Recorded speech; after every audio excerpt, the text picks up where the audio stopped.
Breaking down the politics and the promises in Budget 2024.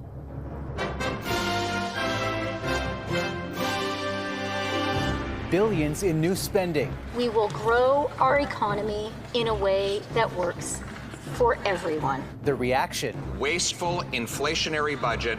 And what it means for you. I was definitely expecting a little bit more. Israel renews its pledge to retaliate against Iran. We will respond the way that we will choose at the time that we will choose. Hints of restraint as the region braces for a counterstrike. Making a summer fashion statement. It is so cool to represent Team Canada. Team Canada unveils its Olympic outfits and the faux pas that has infuriated some American athletes. Plus, the shrinking relic that's hanging on in the digital world. I'd actually go on my cell phone. Why some are refusing to hang up on the phone book.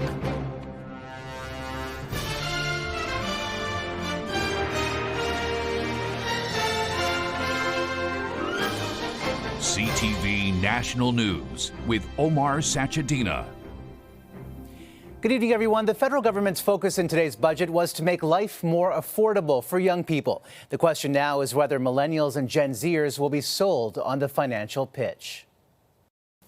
Budget 2024 includes $52.9 billion in new spending, a significant portion of that for more housing. The deficit is projected at $39.8 billion this year, with no projected path to balance. And the cost of carrying the debt expected to soar because of higher interest rates, increasing to $64.3 billion by 2029. CTV's Michael Couture starts us off with the pledges, the pushback, and a breakdown of the numbers. This budget is about fairness for every generation. A government that used to focus on the middle class is now aiming for a wider swath of the electorate, with more younger people feeling the affordability crisis. We're driving the kind of economic growth that will ensure every generation of Canadians can reach their full potential. The government is spreading spending on housing, pharmacare, and a new disability benefit, among other key priorities. The government has no path to a balanced budget. Deficits are on a downward path, landing around $20 billion by the end of 2029. But even that is higher than their estimate last fall. Conservatives will vote against this wasteful, inflationary budget that is like a pyromaniac spraying gas on the inflationary fire that he lit. Now, to pay for all their promises, the Liberals are implementing a new digital services tax and increasing the tax rate on capital gains from 1/2 to 2/3. It'll affect individuals who earn gains over $250,000, which is only about 0.13% of the wealthiest Canadians. A similar tax will be applied to 12.6% of corporations. It was something of a relief that there wasn't a wealth tax or a excess profits tax on corporations. Instead, they've simply increased the capital gains inclusion rate, and that's something that a lot of us had been anticipating would happen. That type of tax is something NDP leader Jagmeet Singh had pushed for, but he still isn't saying if he'll support the government's budget because of other measures in it. How is a Liberal government, Justin Trudeau, going to justify cutting 5,000 public sector employees, and show me a plan where that doesn't mean cuts to services for people? Hoping to give small businesses some relief, the government is extending a new carbon rebate worth $2.5 billion. Backdated to 2019, it's expected to help 600,000 businesses. The budget did give more details on the Liberals' housing plan, but didn't address affordability in the short term. The government earmarked $1.1 billion over a decade to convert half of government office space into homes. The government will also look at redeveloping National Defence and Canada Post properties to create more housing stock. The cost of these deficits will continue to weigh on Canadians. The country's debt over the last 9 years has doubled to $1.2 trillion. Omar. Mike Couture in Ottawa, thanks. Ottawa's financial roadmap has repercussions and is drawing reaction nationwide. BC Bureau Chief Andrew Johnson with the impact on families and businesses struggling with the cost of living. They're the picture-perfect young family. Pig is pink and wants to play. But with 2 little girls and a 3rd baby on the way, the Reynolds household is stretched to its limit. We used to live in Vancouver, and obviously we can't afford to live in Vancouver. It's getting harder and harder.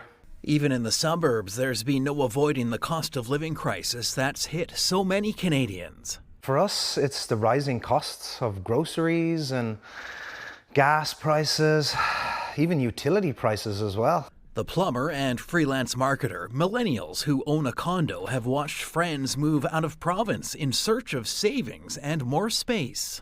East Coast, Alberta, the US, Europe. They're encouraged by the commitments in the federal budget to help affordability by getting more homes built long term, but say they need help now. It's a little bit of a letdown. I don't see anything that would directly impact us immediately.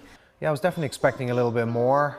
On the opposite side of the country, a Fredericton small business owner also feels left behind. It comes to a breaking point where, you as a business owner yourself are the working poor. Patty Hollenberg has run this from-scratch bakery for 10 years, her dream. But then came an astronomical rise in costs, from ingredients like cocoa, almonds, and sugar, to property tax, utilities, and wages. It's left her on the brink of bankruptcy and running out of options. How much are people willing to pay for a croissant? It's just not becoming sustainable. Hollenberg is glad to see the carbon tax rebate now coming to small businesses, but says relief otherwise has been non-existent. Disheartened may describe this early reaction tonight on opposite coasts, and it's an indication of the size of the deep hole many Canadians feel they need more help to climb out of. Omar. All right, Andrew, thank you. Let's bring in CTV's chief political correspondent, Vashi Capellos, for analysis. Vashi, the government's goal here was to win back the support of younger voters. Does this budget do that? I think they really want it to, and they've put a lot into trying for it to, by in particular focusing on the issue of housing and a lack of affordable housing, gearing so much of what they announced towards increasing the supply. But the question mark, of course, is whether it will, and that will take time to judge. You have to convince younger Canadians who have tuned out to tune back in, and then you have to show them that your plan worked, and increasing supply certainly doesn't happen overnight. And the changes to capital gains, of course, one of the major headlines coming out of all of this. How do you think that's going to land? Well, this was particularly interesting to me because you could hear in the House of Commons the finance minister really want to draw a contrast with the Conservatives, like, we're going after rich people and you're not. But what they did was so much less than what they had allowed to be speculated on. There's no wealth tax, there's no excess profit tax, there's this capital gains tax, but it impacts a fairly narrow segment of the population. So if this is what the ammo they were looking for to push that narrative forward, it will be interesting to see if what they produced in today's budget is enough to give them that contrast they think will be a political winner for them against the Tories. Omar? All right, Vashi, thank you for this tonight. And one more budget side note. If you were hoping for a break from high ticket prices for concerts and sporting events, you'll have to wait a bit longer. Costs for tickets can soar when resellers use bot technology to scoop them up before fans can. And while Ottawa has promised better protections for consumers, there are no timelines or enforceable measures.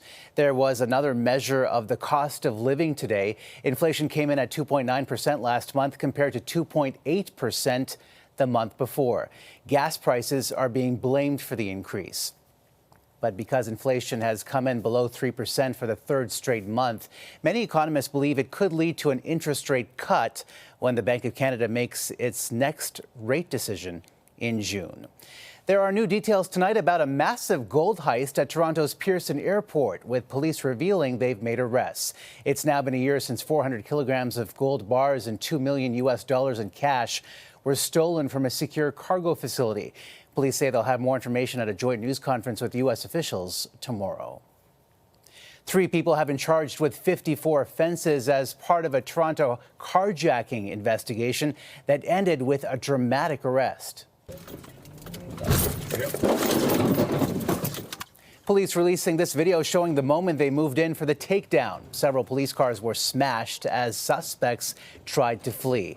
More than $18,000 and several handguns were also seized. Police say more than 12,000 cars were stolen across the city last year. That's 1 every 40 minutes. Firefighters battled a major fire in Denmark today at one of the country's most famous landmarks.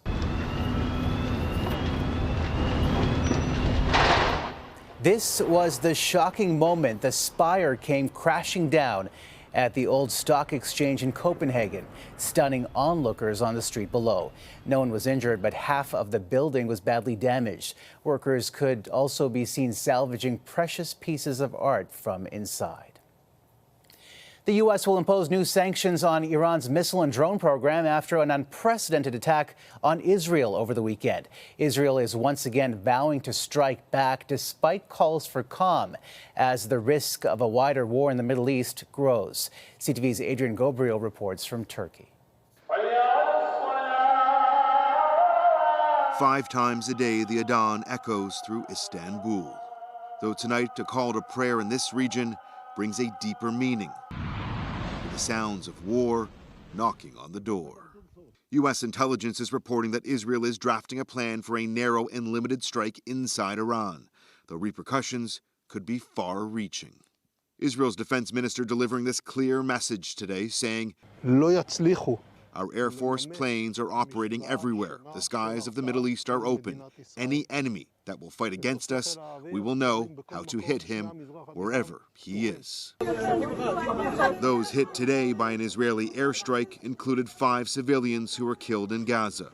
Israel's controversial ground operation into Rafah may have been delayed slightly by Iran's attack.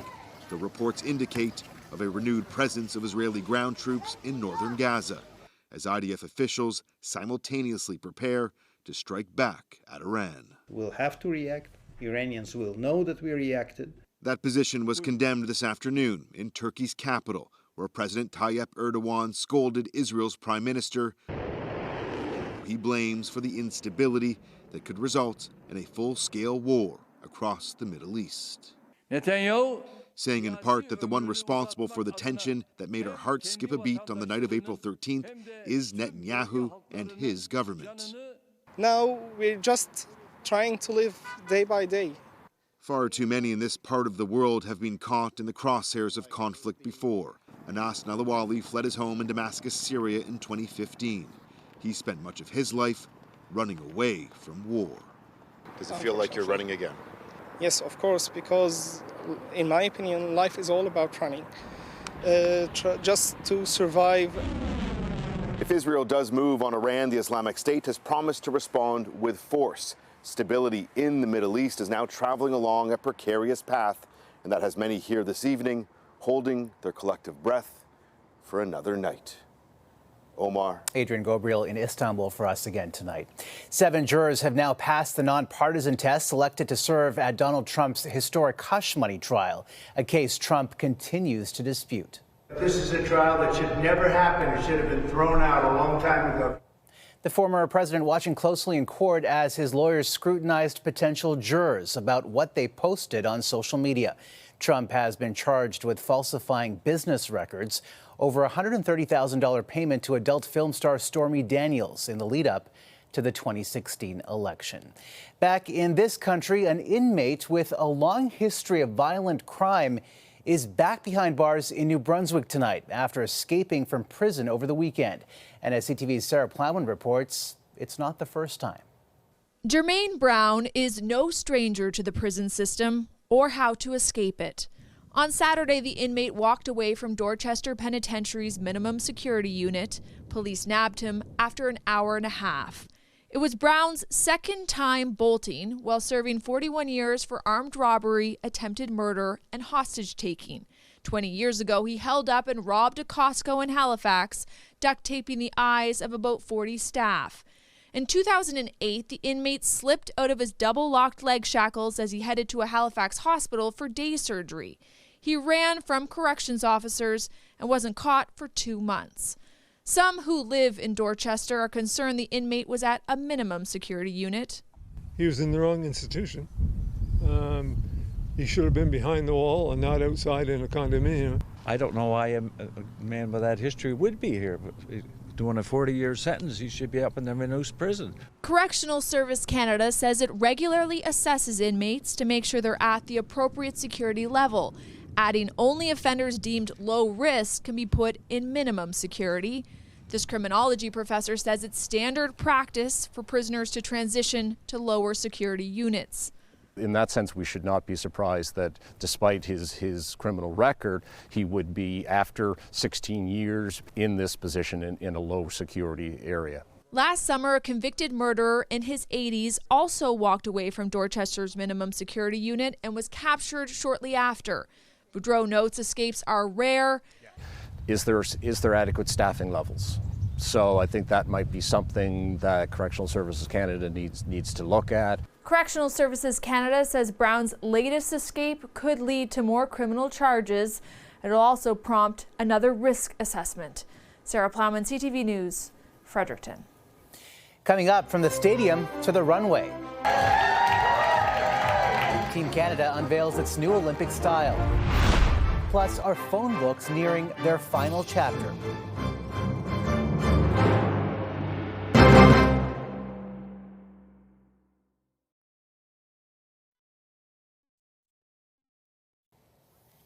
The flame for this summer's Olympics in Paris was lit today in Greece's ancient Olympia, the birthplace of the Games. A relay of torchbearers will carry it across Greece, over the Mediterranean on a ship, and then through France. The Games begin July 26th. And when they do, Canadian athletes will be walking the streets of Paris in style. Team Canada unveiled its new uniforms for the Games today, a combination of function and fashion, according to the BC-based clothing giant behind the design. But some American uniforms are drawing fury from U.S. athletes. CTV's Heather Wright explains. Canadian athletes walked the runway today, unveiling the red and white they will wear when the Paris Olympics kick off in 101 days. The Lululemon design kit includes different looks for medal ceremonies and the closing ceremony, all designed to support more bodies and more abilities, according to the Canadian retail giant. It really allows all our athletes to be heard and catered for. The Olympics may be all about sport, but what athletes wear has always been scrutinized. From Canada's look at the '92 Olympics in Barcelona, described by one critic as an assault on the eyes, to the Roots Poor Boy hat, which was so popular, the company sold 500,000 of them. But the uniforms unveiled by Nike for U.S. track athletes are drawing attention for entirely different reasons. The high-cut bottoms for women have been slammed as skimpy and sexist. Long jumper Tara Davis-Woodhall writing, "Wait, my hoo-ha is going to be out." While sprinter Famita Ayembeku posted, "This is clearly a joke. I'm someone's mom. I can't be exposing myself in such ways." Nike has defended the uniform, saying it asked athletes for input and has other, less revealing options available. But Michelle Donnelly, a sport management professor at Brock University, says this uniform reinforces tired ideas of what female athletes should wear and why people would tune in to women's sport. There has to be an added element of seeing their bodies, right? This kind of sexualized element. And we know that's not true. We know that women are attracting audiences for their sport performances. For years, the mantra towards female uniforms has been shrink it and pink it. But athletes are pushing back, fighting for choice and the ability to wear what they can best perform in. Omar. All right, Heather, thanks. Still ahead, raising the roof. Taking an old look to new heights.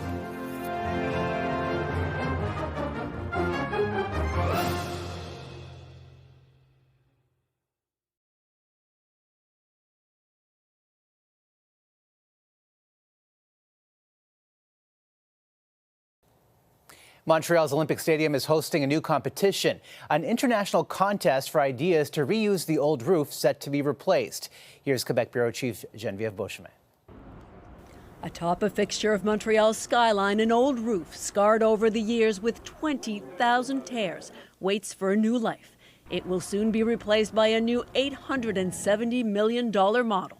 The goal is to give them a new life, upcycle it. Olympic Park officials launched an international contest calling on design and architecture students and professionals for ideas on what to do with these 12 kilometers of cable and membranes the size of 26 hockey rinks. that Montrealers have come to call the Olympic Stadium the Big O, as in OWE, is in large part due to the roof. The roof of the first stadium built for the 1976 Olympics was made of Kevlar but was far from bulletproof. And this second one fell apart fast too. Quebec has since given the go-ahead to a new roof. Costly, but it turns out less pricey than tearing down the whole stadium. The contest on what to do with the old one aims to promote sustainable development, the circular economy. And they're looking to give that a new life. Around the stadium, some have a few suggestions. I'd find the poorest section of Montreal, take those things and make them into a giant playground for kids. Oh, what an idea. Yeah. I'm not an architect, I'm a nurse, she says. Her diagnostic, though, that the old roof is ailing. But officials hope design and architecture firms will save it and give it a new life. A jury will sort through ideas, but Quebecers will get the final say with a public vote. This is the stadium of the people. Winners will claim prizes of up to $15,000, to be added, it seems, to the Big O bill. Geneviève Beauchemin, CTV News, Montreal. And wild scenes in the streets of Butte, Montana today. Oh my God. An elephant escaped from the circus, walking across busy streets in front of stopped cars, shocking pedestrians. The unfazed animal was eventually recaptured without harm. After the break, refusing to turn the page on the phone book.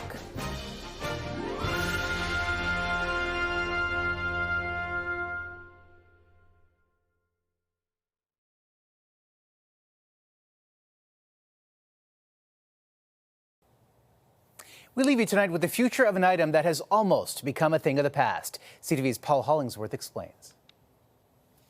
Phone books have been in circulation since the 19th century. These days, in this high-tech digital world, rather than use the white or yellow pages, Google. We asked this university student where he had seen a phone book before. One of those like phones you pay for. You must find one there. Payphone? Yeah, oh, yes.